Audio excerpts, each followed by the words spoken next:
Hello, my friends. I'm going to put a link to this article in the description of this video, but I just want to read briefly some of what this paper has to say, titled Addressing the Housing and Homelessness Crisis in Orange County. Okay, so here it says, in this paper we describe the nature of homelessness in Orange County, the lack of affordable housing, and the reasons why these closely related problems have not been adequately addressed. We also analyze the prospects of generating additional funds to alleviate these problems and propose strategies and tactics to gain approval for such funding. Orange County, in the midst of an affordable housing and homelessness crisis, is in that situation, but it hasn't always been this way. In 1970, the U.S. had nearly 1 million more affordable housing units than poor households, and homelessness was relatively rare. Then in the 80s, the Reagan administration slashed appropriations for the Department of Housing and Urban Developments, known as HUD, subsidized affordable housing programs by more than 80%. In turn, affordable housing disappeared, and by 1990, there were 5 million more poor households than affordable units. One study showed that homelessness rates tripled between 1981 and 1989, setting the stage for the current crisis. Today, federally funded affordable housing reaches only 1/4 of all people who need it, leaving cities and counties struggling to fill in the gaps. One of the priciest rental and real estate markets in the world, it is clear that housing affordability is the primary driver of homelessness and housing precarity in Orange County. To address this crisis, Orange County will need to develop permanent supportive housing for chronically homeless individuals, initiate a funding mechanism for such housing, and close the affordability gap for non-chronically homeless individuals and for people experiencing housing precarity.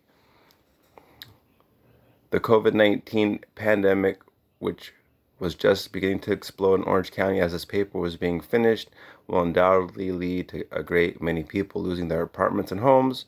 It could also decimate the population currently living in encampments and shelters who cannot practice social distancing and have pre-existing conditions that render them particularly vulnerable to the disease.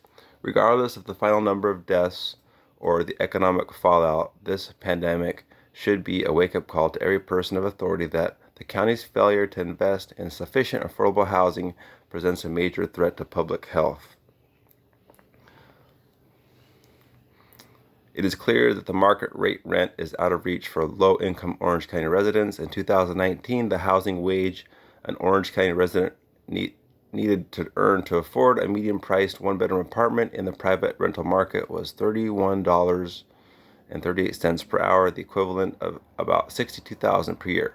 For a minimum wage earner, this translates to 105 hours of work per week.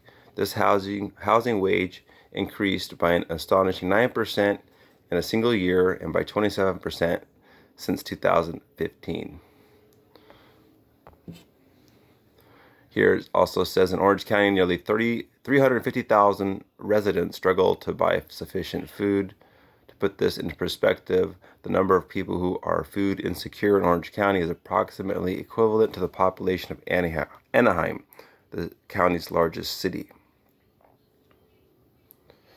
And then it also explains how permanent supportive housing is actually one of the best solutions. It includes supportive services for people with disabilities experiencing chronic homelessness, and unfortunately they haven't been building enough of that either. Skyrocketing homelessness here talks about that as well. Let's see here, it says there's been a great rise in the number of residents in OC living without shelter. So here we have in 2017, 2,584 unsheltered. In 2019, 3,717 unsheltered. And then it talks also about children experiencing homelessness in OC. The effects of the housing crisis are wide-ranging and fall hardest on vulnerable groups. For example, nearly 1 in 4 children in Orange County are living in poverty, largely as a result of high housing costs. We kind of talked about that earlier. Crowded housing has also been shown to negatively impact children's educational achievement and physical health. A majority of the students identified as homeless by the Department of Education are not eligible for any rapid rehousing assistance through HUD until the situation has already had long-term detrimental impacts on their development. And it talks about also, let's see here.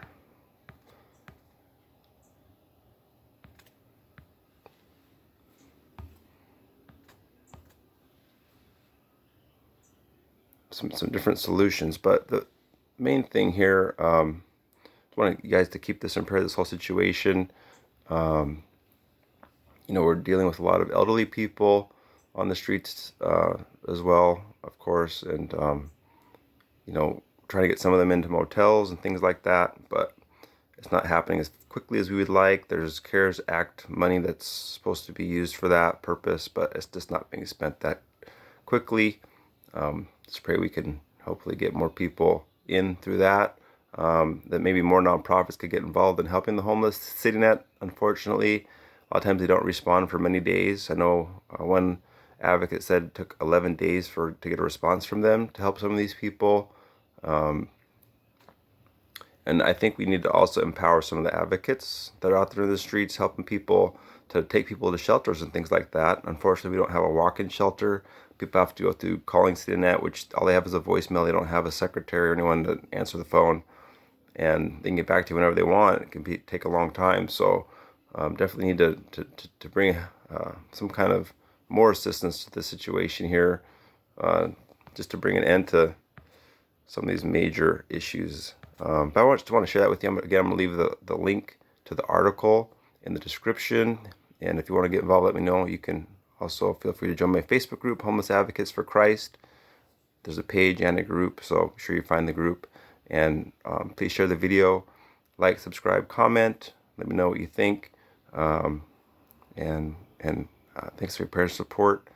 Please continue just to keep the homeless in prayer, and please keep some very close friends of mine, Boaz, Renee, also in prayer. They got COVID recently, and others that are getting that, struggling with that. It'd be great if you keep them in prayer also. And thanks for your prayer support. You can also email me at servingjesus99212@yahoo.com. And if you want to get involved in helping those in need, let me know. And for those of you helping already, thank you so much. You're making a difference, and it's greatly appreciated. May God bless you all as you seek first the kingdom always. Bye-bye.